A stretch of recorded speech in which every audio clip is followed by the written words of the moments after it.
Fala galera, beleza?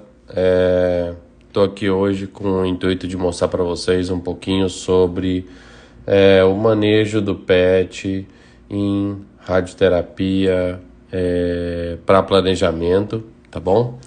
Então eu acho que antes da gente fazer qualquer coisa, a gente tem que começar falando sobre o paizão, sobre o uso do PET na radioterapia, tá? O paizão é o TecDoc 1603 de 2008, tá? Então é um documento muito importante que a gente tem aí, que foi lançado em 2008 e que traz o primeiro norte do que é o uso do PET na radioterapia. Bom, como aspectos gerais, o TecDoc foi publicado depois de uma série de artigos que saíram sobre as vantagens de se utilizar o PET, principalmente para tumores de pulmão, tá? Tumores não pequenas células de pulmão. Mas o diagnóstico do que é doença ativa através do uso de PET, ele é extremamente importante, né? E a caracterização disso, junto com outras modalidades de imagem, garantem para a gente uma noção muito melhor do que uma região a ser tratada, né? Bom, o 1603 ele faz uma publicação muito grande sobre os protocolos de meageamento que a gente pode existir, tá?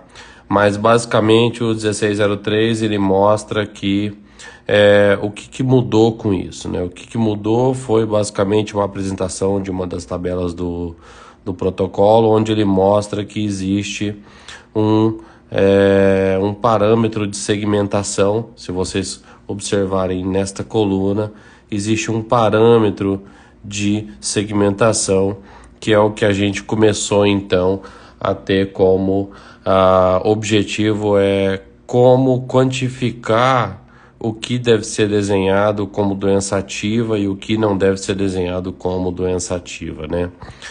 Então a atenção aqui nos métodos de segmentação que a gente pode ter, né? E o que mudou com a utilização do PET, né? Bom, algumas coisas são muito importantes, né? O PET com FDG, ele melhora muito o diagnóstico de linfonodos comprometidos na região de tórax, tá? Isso aqui é muito importante, né? Quando a gente não consegue evidenciar isso em linfonodos que ainda tem tamanho diminuto no CT. E em casos de ectelectasia, o PET ajuda a demarcar melhor a borda do que é um tumor. E aqui a gente tem um exemplo claro, onde no CT a gente tem um delineamento de uma região muito grande, enquanto que com o uso do PET a gente consegue delimitar uma região mais concentrada de onde existe atividade, né? Problemas de se utilizar o PET é que existem algumas problemáticas, né? A inclusão prévia de regiões não detectadas como envolvimento linfonodal aumenta muito no GTV, o que faz ter um aumento aí de 10 a 25% dos pacientes no volume de GTV, né? E também a exclusão de partes negativas de linfonodo que não eram inicialmente observadas apenas com a metodologia de imagem de tomografia, né? Como definir com o PET, né, o target, né, o que a gente chama de MIB, né, que é Metabolic Target Volume, é MTB, Metabolic Target Volume. Existem muitas formas de definir isso no PET, mas de uma maneira geral, o 1603 já mostra inicialmente que o corregistro de PET-CT ele é muito importante para a diminuição da variabilidade de definição do GTV, quando comparado no Caracarachá, que é o que normalmente a gente tem aqui no Brasil, de uma maneira geral, né? Então, primeiramente, ter sistemas que consigam delimitar você um corregistro entre PET-CT de maneira automatizada daquilo que foi feito lá na aquisição de imagem do seu paciente, né? A outra coisa importante também é a definição do que a gente vai usar como metodologia do que é quente, o que é frio, o que é quente, sendo aquilo que basicamente vai ser delineado como alvo, e frio aquilo que não vai ser considerado como alvo, né? Em termos metabólicos, aí o pessoal da medicina nuclear pode falar muito melhor para a gente, mas a gente faz a definição do que é o SUV, né? Que basicamente reflete a captação de um radionuclídeo, de uma matéria orgânica que contém um radionuclídeo numa dada parte do tecido, né? E é a partir desse SUV que a gente vai, então, conseguir quantificar aquilo que a gente quer quantificar como tumor e aquilo que a gente quer quantificar como tecido não tumoral. Só um minuto. Desculpa. Então, existem muitas formas da gente delimitar o que é tecido tumoral e o que não é tecido tumoral, né? O SUV, ele é muito bom porque ele auxilia a gente a distinguir o que é coisas benignas de coisas malignas, né? E existem formas da gente utilizar esse SUV, né? Pode ser através de um limite mínimo do SUV máximo determinado num exame, por exemplo, 40% a 50% do máximo, para se delimitar a região onde daqui para dentro eu tenho GTV e daqui para fora eu tenha órgão de risco, né? 40% a 50%. Ou também utilizar também um SUV absoluto de 2.5 SUV, né? Que também é também muito utilizado. Aqui a gente consegue ver a diferença entre uma mesma lesão diagnosticada com 40% do SUV máximo e aqui relativo ao background de 2.5 básico, né? Então, assim, a forma de determinação, ela influencia muito, né? A gente tem que tomar muito cuidado com isso. O substrato, né, a retirada do que a gente considera como background, ela é importante, né? Então, assim, SUVs a partir de 2.5 podem ser importantes, né, para a definição do que é borda tumoral. Só que a gente vai ver mais para frente que em tumores que têm alta captação ou tumores que têm baixa captação, esse tipo de consideração simples, ele é muito primário e ele pode inferir em um delineamento errado, né? Então, tomar um pouquinho de cuidado com esse tipo de utilização. Lembrar que hoje em dia, na grande maioria dos nossos equipamentos de PET-CT, a gente tem imagens que são não corrigidas, corrigidas e filtradas, né? Então o uso de imagens filtradas já facilita muito para a gente na radioterapia, quando o nosso objetivo é determinar basicamente o que é lesão e o que não é lesão. Os algoritmos de subtração de background ou de fonte, ou os métodos automatizados, né? Lá em 2000 nós estamos falando de 2008, lá em 2008 não ofereciam resultados muito fidedignos, tá? Então, nessa época aqui, esse tipo de metodologia não era muito divulgado e utilizado, mas a gente vai ver isso em um artigo mais aqui na frente, onde a gente mostra que esse uso ele é existente hoje e ele é importante.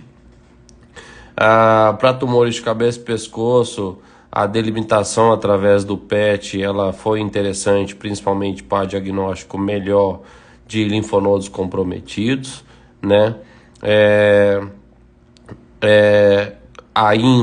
Ainda para os tumores primários, nasofaringe, orofaringe, a delimitação pelo PET fez com que as margens do GTV fossem menores, né?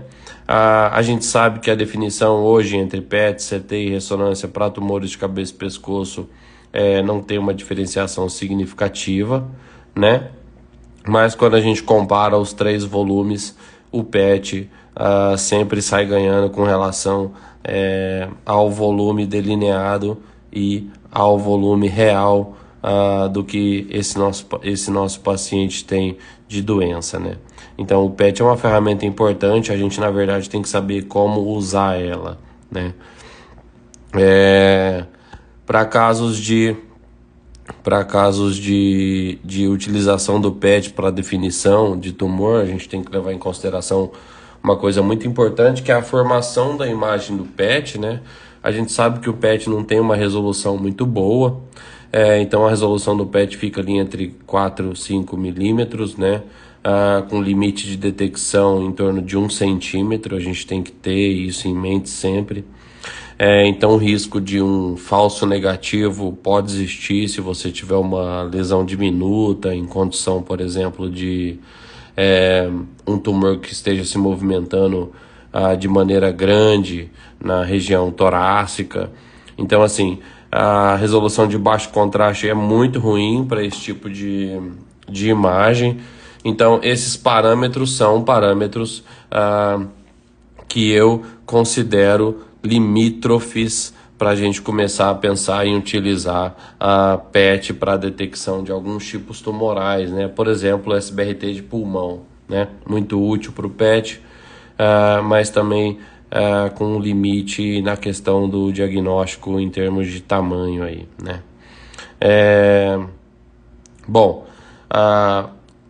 O grande benefício para a gente é que a grande maioria dos tumores, principalmente os torácicos, eles têm altos níveis de concentração, né? São lesões aí de 5 milímetros ou mais, e eles apresentam uma alta relação de sinal-ruído, o que favorece muito e melhora muito o resultado final para a gente utilizar esse tipo de imagem no dia a dia da rotina de tratamento. Bom, então, como conclusão final do 1603, é importante, né?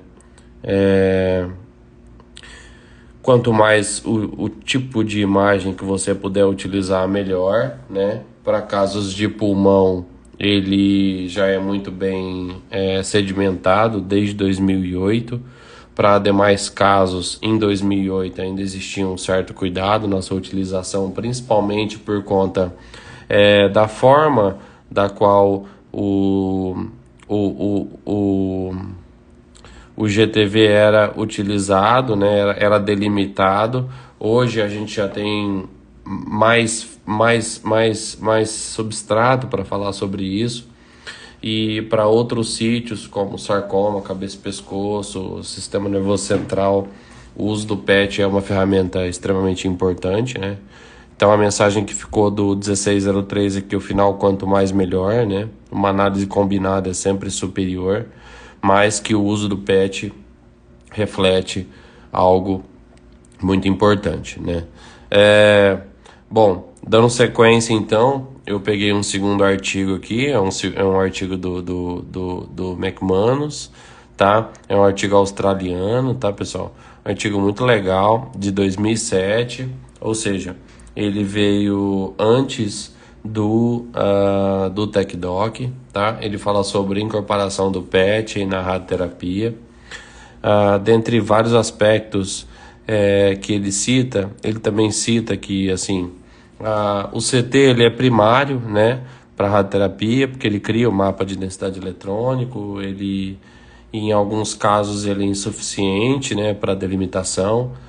Os que a gente mais conhece no nosso dia a dia aí é sistema nervoso central, que a gente usa muito ressonância, mas para outros tipos tumorais também o uso do PET e o uso de outras modalidades pode ser muito importante, né?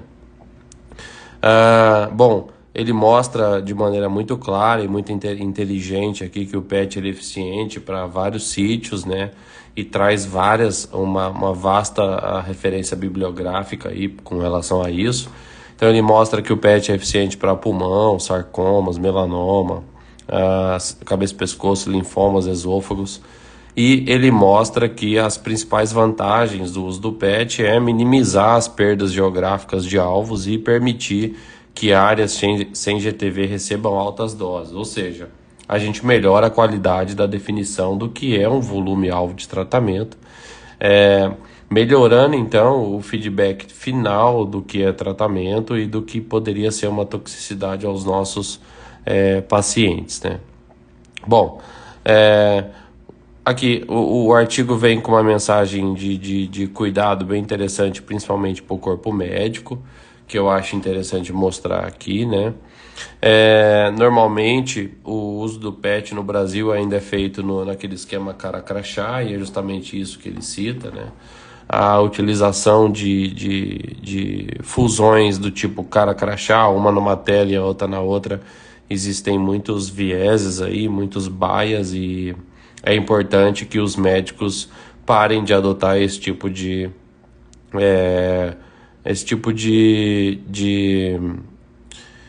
forma de trabalho, visto que estão utilizando tamanha tecnologia para fazer um planejamento, né?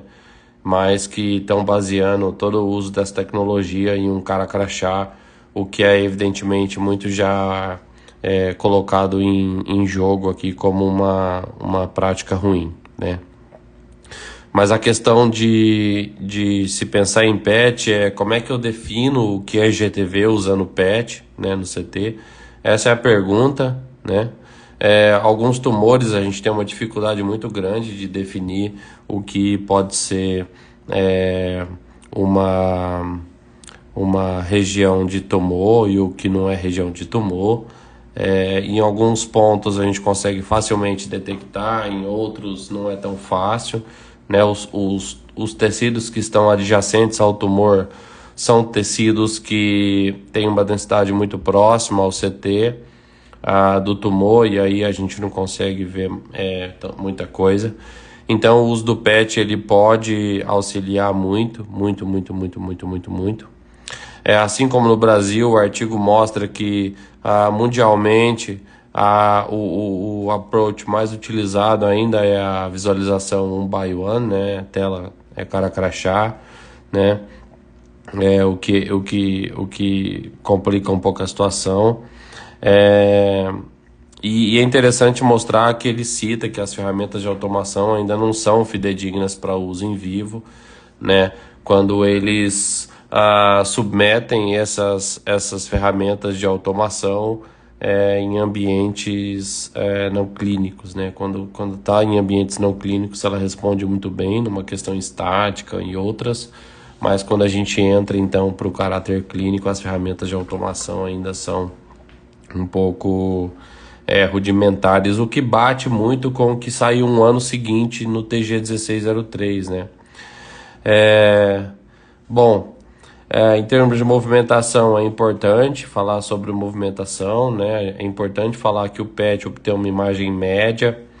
Então, na verdade, a gente sempre no PET vai ter um MIP da intensidade da atividade, né? Então, onde a gente tem uma menor presença temporal do tumor, a gente vai ter um borrão mais fraco, e enquanto a gente tem uma presença temporal maior do tumor, a gente vai ter um borrão mais forte, né? Para casos específicos, né, aí para tumores de pulmão não pequenas células, a gente sabe que os PETs têm um uso extremamente eficiente para detecção, né? Esse trabalho mostra vários artigos onde eles evidenciam uma coisa bem interessante, que é de uma distribuição normal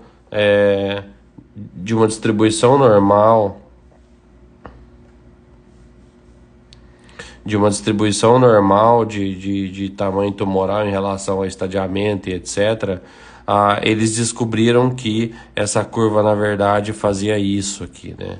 Então eles tiveram um grande percentual de pacientes com aumento do volume determinado pelo PET, e enquanto tiveram também uma grande concentração de pacientes com diminuição do volume em função do uso do PET, né? Então o PET é eficiente tanto para detectar falsos positivos quanto falsos negativos, né? Principalmente na região de tórax, né? Para tumores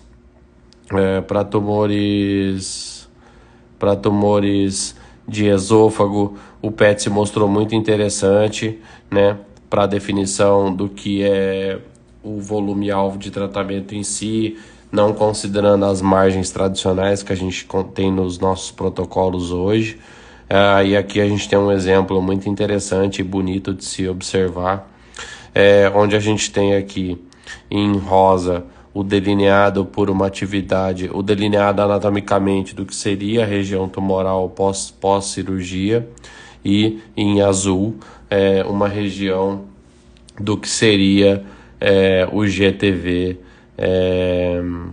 metabólico em si desse paciente, numa região de antro gástrico ali, intersecção de esôfago. Então, se a gente olha a margem de GTV para PTV, a gente vê que o GTV metabólico ia estar fora, e esse paciente seria um forte candidato a ter uma falha geográfica e ter um risco de metástase bem acentuado, né? Então, o uso do PET em casos de esôfago, ele tem esse benefício muito grande aí e muito interessante, que deve ser sempre avaliado. Como terceiro trabalho que eu queria colocar aqui, muito interessante, já é um trabalho um pouco mais novo, de 10 anos depois, né? Esse trabalhinho da Yun, ele é um trabalhinho da revista de medicina nuclear, tá? Todos esses trabalhos não são de revistas da radioterapia, isso aqui é interessante, mas aqui em 10 anos, então, a gente já vê um ambiente um pouco mais diferente do que é o uso do PET na radioterapia, né? Ele faz algumas considerações importantes, né? Principalmente como se define, né? Vai utilizar o SUV, não vai utilizar o SUV, né? O parâmetro mais utilizado é o SUV, ele pode ser utilizado de duas formas, né? Como o SUV máximo, onde a gente vai estar avaliando o voxel de maior valor da região tumoral em si, ou como um SUV, um pico de SUV, né? Um pico de SUV que seria a média de um pequeno volume de uma região de interesse intratumoral que a gente vai usar como parâmetro, né? O pico SUV é um pouco mais interessante, né? Mas de maneira geral, o artigo mostra que o PET apresenta muitas vantagens frente ao CT e à ressonância, né?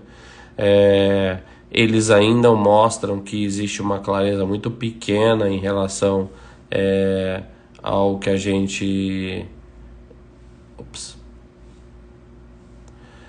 gente tem como metodologia, ou seja, em 10 anos de radioterapia, o incremento do PET na radioterapia ainda foi pouco estudado, né? Mas a gente lembra lá que as metodologias do SUV máximo absoluto em 2,5 ou 40 a 50% eram os mais utilizados lá no TecDoc 1603 em 2008. Bom, que mais? A determinação do MTV, né, que é o Metabolic Target Volume, é muito importante porque em muitos casos ele apresenta uma correlação clínica muito interessante com relação à resposta ao tratamento e ao resultado final. Então, saber se o volume-alvo de tratamento utilizando o PET está dentro do que a gente vai tratar o paciente se não tivesse o PET, gera uma correlação muito importante do que a gente vai ter no final do nosso tratamento para o nosso paciente. Isso é muito interessante. Com relação às metodologias de segmentação, né, existem vários, eu sedimentei aqui, basicamente são 4, né? É o limite mínimo absoluto fixo, o limite mínimo absoluto o limite mínimo relativo fixo, né? O limite por radiação de fundo e o limite adaptativo, sendo que o limite adaptativo ele tem algumas metodologias, né? Que pode ser uma metodologia baseada em gradiente, baseada em classificação ou baseada em métodos estatísticos. Todos esses modelos aqui, pessoal, todas essas ideias aqui que eu coloquei aqui são ferramentas matemáticas que a gente tem disponíveis hoje para a gente escolher a melhor forma da gente determinar o que a gente quer considerar como tumor e o que a gente não quer considerar como tumor, né? Então, esse artigo mostra que o uso de algumas metodologias de maneira teórica ele é muito interessante, mas que na vida real não é interessante, né? E ele mostra que, baseado nos principais limites que a gente pode usar aqui, o limite adaptativo por métodos estatísticos hoje são os mais avançados, né? Existem muitos deles aqui, existem algumas características de cada um deles, vocês podem depois dar uma pesquisada. Se tiver alguma dúvida, pode mandar aqui a dúvida para mim que a gente tenta responder.